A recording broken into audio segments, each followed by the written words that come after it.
What is my take on getting out of debt versus Dave Ramsey's approach? Get ready. I'm going to differentiate between how I view debt and how to get out of debt versus how Dave Ramsey does. You can determine which one is right for you. So my purpose here is to give you insights into ways to accomplish your goals, maybe differently than what you thought before.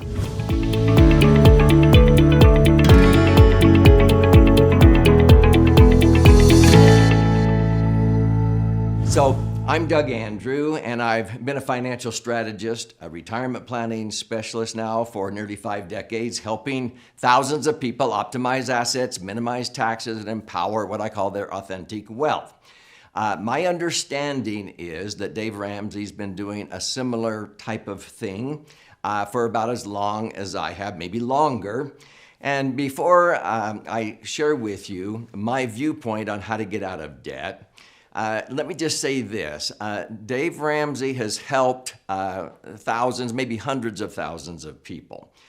He helps many, many people who sometimes advisors like Dave or Susie Orman refer to as financial jellyfish, act their wage, as Dave says, and because so many people have too much month left at the end of their money. So he does a great service for a lot of those people.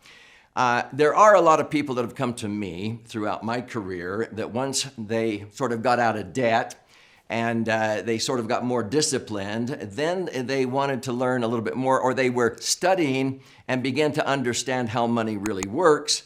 And some of the things that they were taught, or they always thought because of what Dave Ramsey preaches, all of a sudden it didn't mesh. And so they learned maybe a higher level of understanding, okay?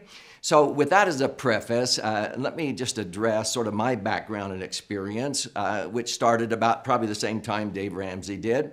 My understanding is that Dave owned a lot of assets, I think real estate holdings, and this maybe happened the same time it happened to me when I lost a home in foreclosure in 1982.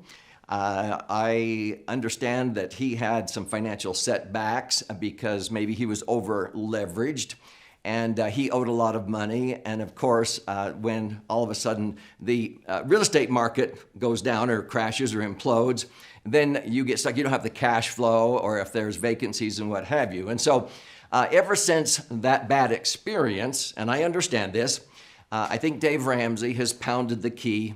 Get out of debt, get out of debt. Debt is stupid, stupid, stupid, okay?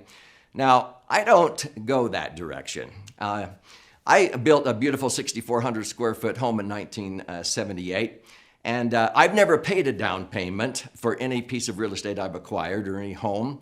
I satisfy down payments, but not with my money, because my belief is that the key elements of a prudent investment is, number one, liquidity. Number two, safety, whether the asset or the property goes up or down in value. You want to have safety of principle of what you have in there. And number three is to earn a predictable rate of return, in that order. And then the tax advantages are icing on the cake. Dave generally talks about get out of debt and then invest money and put it into the stock market and mutual funds and hang in there. When the market goes down, the market always comes back. And I've heard him say you should average 12%. Well, according to Dalbar, most Americans are not earning 12%. And that's what I started out doing back in 1974 until 1980. I was a big buy term, invest the difference proponent, just like Dave Ramsey. And that all changed in 1980 when I began to get educated on how to buy term and invest the difference under a tax-free umbrella, and how to self-insure in about 12 years instead of being able to self-insure after 30 years of buying term and investing the difference in a portfolio of mutual funds. So I accomplished goals faster than the methods that he talks about, and he admits a lot of people are not disciplined to do maybe what I recommend. What happened is in 1980, during that recession, we had the energy crisis, and even in Houston, Texas, 16,000 homes got foreclosed on. not because they became bad people, they just couldn't make their mortgage payment. And so I learned that when I had an experience in 1980, three things happened to me I never dreamed would happen simultaneously.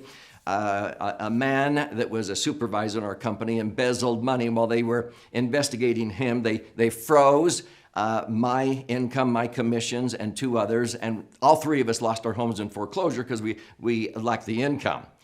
But the point is this: I learned that leverage, in other words, borrowing, OPM, other people's money, leverage wasn't bad, okay? Leverage without liquidity is stupidity, okay? So my take right off the bat is a little bit different. I want to stay liquid. And I learned that if you send extra principal payments against the mortgage, or you put huge down payments, and all of a sudden something happens to you and you get disabled, you lose your job, or a recession hits, when you need the money the worst out of that asset, it's the hardest to get because you don't have the ability to repay. And so I would maintain either keep your properties mortgaged to the hilt or free and clear. Anywhere in between, you're not in control. The lender is. But if I have my equity separated in a position of liquidity where I can access the money with an electronic funds transfer or phone call, then it doesn't matter because I don't have to qualify for a loan to borrow the money out of my property that I've been hurrying to pay down. Because it doesn't matter if I have a $500,000 house or $1 million house. If I owe $900,000 on it, or if I owe $100,000, if I get behind 3 months, they will foreclose on it, and they'll foreclose on a property that has a lot of equity in it faster than they will that's mortgaged to the hill. They'll work with you when you owe as much or more than the place is worth. I've seen that happen hundreds of times. So I learned to keep my money liquid, safe, earning a predictable rate of return. So what we do is, when I learned that experience, from that point forward, I began to write books and teach and help people accumulate their money in a safe environment. Over here, let's say in this right-hand pocket, these are your assets. Let's say over here, this pocket is your liabilities. And so Dave basically says, get rid of the debt. And you know, you've heard the quip, there's two kinds of people in the world, those who pay interest and those who earn interest. Well, that's cute, but actually that's not true. There's three kinds of people in the world. Those that pay interest in order to make more interest. See, leverage is what makes the world go round. This is what banks, credit unions, insurance companies do. They use leverage with liquidity. Banks borrow OPM. So think about it. A bank or credit union or a life insurance company's greatest asset is their liabilities, okay? If they stopped paying interest, they would wither up and die. Now, you don't want to just pay interest to pay interest. You want to pay, like the parable of the talents, you want to put your money to work to earn more than what you're paying for. And this has been going on since the beginning of time, where banks, credit unions, financial institutions, a bank will pay you 1 or 2% interest. So when you put your money in a bank, credit union, whatever, there's four things you can do with money. You can spend it, lend it, own with it, or give it away. Now, again, Dave simplifies things and says you should own and never loan or borrow. You got to get out of debt as quickly as possible. Well, I can prove to you how to get out of debt probably 2.5 years faster using the same money that Dave Ramsey is trying to get you out of debt. So stay with me here. And then I'll gift you a copy of one of my books here at the end. So let's go back to this. When you put your money in a bank or credit union, it's in a lended position in a savings account or an insurance company. It's in a lended position. Are they just a benevolent institution paying you interest? No, they don't just stick your money in a vault. What are they doing with your money?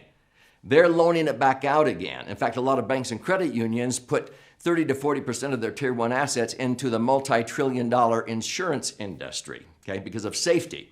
Because in the Great Depression, when banks closed and 40% never reopened their doors again, and some real estate dropped 80%, not one single legal reserve insurance company went under in the Great Depression. Same thing happened in 2008.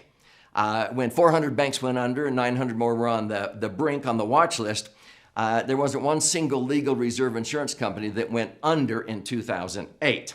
So this is where banks and credit unions borrow your money, and let's say they pay you 1%, which they've been doing for the last decade or two. So every $1 million that they borrow, so to speak, where you deposit, when we collectively deposit money into a financial institution, if the bank pays you 1%, that's only $10,000 a year they're paying in interest. And they're turning around, putting that in insurance companies and earning 4 or 5%. Or they're loaning it back out again, let's say at 4 or 5%. Let's say 5. How much more is 5 than 1? Don't say 4. It's 500% more. Let me word it this way. Would you hire an employee for $10,000 that made you an extra $50,000? Would you buy a widget machine for $10,000 that made you an extra $50,000? So let me give you an example. In my books that I wrote at the turn of the century, many people would read my books and call up the Dave Ramsey radio show and say, well, what about Doug Andrew? And he would cut them off and he would say, you know, you're borrowing money on your real estate at 6% back then. And you're earning 8% in his universal life insurance. So you're only earning 2% higher than that. And he would say, you know, you'll do all that for 2%? And I'm going, oh my heavens. Dave doesn't even understand how money works. It's not 2%. First of all, if I borrow at 6% for a piece of real estate and I can tax deduct the interest in a 33% tax bracket, it's not costing me 6%. On a $1 million mortgage, let's say, if I'm borrowing at 6%, that's $60,000 that I pay in interest that year. If I can deduct that, which I always make sure I can, then I get to write off that $60,000 in a 33% bracket. I get back $20,000. I save a third of that $60,000. So the net cost is only 40 or 4%. So if I'm borrowing at 6, it's only really 4. And if I'm earning 8, it's not 4%, it's 100% more. Would you hire an employee for $40,000 that made you an extra $80,000? That's 100% return on employment cost. Would you buy a widget machine for $40,000 that made you an extra $80,000? But in actuality, most of my career, I have borrowed money at 4.5%, a net cost of 3. And in my indexed universal life, I have netted over 9. How much more is 9 than 3? 300%. Why would I not take advantage of a 300% rate of return? I'm making $90,000. It cost me $30,000. You show me where else you can make 300%. So it's not just 2%. You've got to calculate the net cost after tax and calculate what you're earning. And is it double or triple or quadruple? When interest rates were low, I borrowed on a lot of real estate at 3% tax deductible in a 33% bracket. It was a net cost of 2, and I was earning 11, netting 10 in my indexed universal life. How much more is 10 than 2? 5 times, 500%. The banks were borrowing OPM at 1, and they were earning 5. They were making 500%. I was borrowing at a net cost of 2 and earning 10. I was making 500%. The banks were happy. I was happy. Everybody else in America was like, what's going on here? Is this making sense?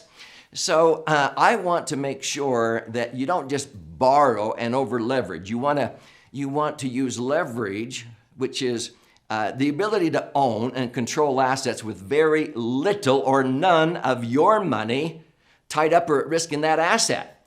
The thing that I disagree with Dave Ramsey, he says, keep paying extra principal payments and send extra money and huge down payments against your house. And now all that money's trapped in the house. You were giving up liquidity and safety.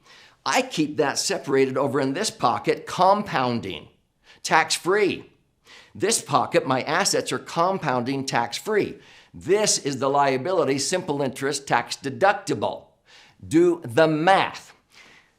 If you were to take the differential between a 15-year mortgage payment, okay, which might be this, and a 30-year amortized mortgage payment, which would be less, take that differential plus the tax savings you will achieve during the first 15 years of a 30-year mortgage, okay? Don't spend it. Have a system, I can show you how to calculate this, to set aside that difference into this pocket And I would recommend a max-funded indexed universal life structured correctly so that you can earn a net of 9% like I have for the last 30 plus years. And so you put it over here compounding at 9%. And over here, you're paying a net, if you're borrowing at 4.5, a net of 3. I'm making 300%. What's going to happen is you take that differential and you'll have enough money in this pocket in your insurance contract to totally pay off the 30-year mortgage in 12 and a half years with the same money that advisors like Dave Ramsey are telling you to take out a 15-year mortgage to get your home paid off in 15 years. I can get out of debt 2.5 years faster, but you have to be disciplined. I've actually heard him tell other people, say, well, yeah, those numbers don't lie, but most people aren't disciplined to set aside that difference. That's true. And so if the only way that you can get out of debt is to have the mortgage company take it away from you, maybe that's the best way to go. If you're disciplined and you can set it aside, you can get out of debt faster. But, you start thinking about it. Once I have enough money to take the money out of this pocket and pay off all the liability in this pocket, I can be out of debt if I want anytime. But if I'm earning 300% or 500% more than the cost of it, you wouldn't believe how many clients I have that are multimillionaires and they have mortgages on their properties to the hilt. And they always finance their things because they can make more than using OPM. So why are these mega wealthy people who could write out a check for cash, why do they have all of these loans and liabilities? Because they understand how money works and they understand compound interest, tax-free, versus simple interest, tax-deductible, which is maybe 1/3 what they're earning over here. Is this making some sense? So that's why I like to become my own banker. Hopefully this is giving you some insights. Again, my objective here is not to throw rocks at Dave Ramsey. He helps a lot of people get out of debt that otherwise wouldn't do it. But there are a lot of people, once they do that, then they come and go, isn't there like a higher way to go? This is not what I notice wealthy people do. And so this is just an insight that I wanted to create on this educational episode to give you food for thought. If your goal is to get out of debt, I'd recommend you stay liquid, keep your money safe in case that real estate or whatever goes down in value, the stock market, and that you accumulate your money tax-free.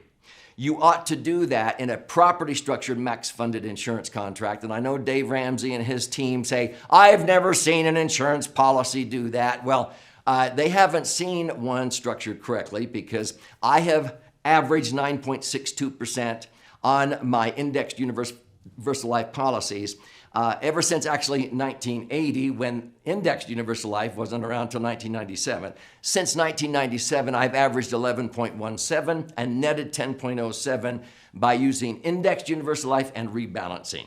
Unfortunately, a lot of advisors do not understand how to structure one correctly.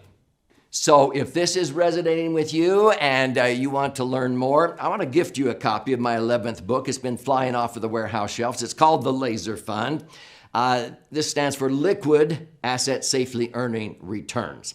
And so you simply go to laserfund.com or click on the link below. You contribute a nominal amount towards the shipping and handling. I'll cover the rest of that cost and I'll pay for the book. I'll fire out a hard copy to you, priority mail. There's options there to listen and learn, watch and learn.